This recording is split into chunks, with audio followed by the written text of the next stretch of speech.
The modern version of Darwin's theory, it doesn't work anymore. Darwin came along and attempted to explain the design of living organisms by reference to an undirected, unguided process that could mimic the powers of a designing intelligence without itself being guided or directed in any way. That was his famous process of natural selection. It was nature that was doing the selecting of all the different variations and then selecting the ones that would survive and be passed on.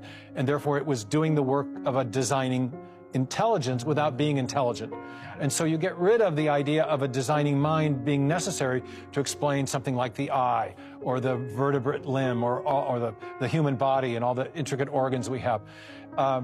So now fast forward 150, 60, 70 years, and we find that a growing number of even evolutionary biologists, people who are working in that subdiscipline of biology, are telling us that the modern version of Darwin's theory, that's based on the idea of natural selection acting on random mutations, that theory doesn't work anymore. The process of natural selection acting on random mutations lacks the creative power to generate the major changes that we see happening in the history of life as documented in the fossil record. Does a real nice job of explaining small-scale variation, Darwin's famous Galapagos finches and how their beaks get a little smaller, a little bigger in response to changing weather patterns. But it doesn't do a good job of explaining where birds and other animals come from in the first place. Right.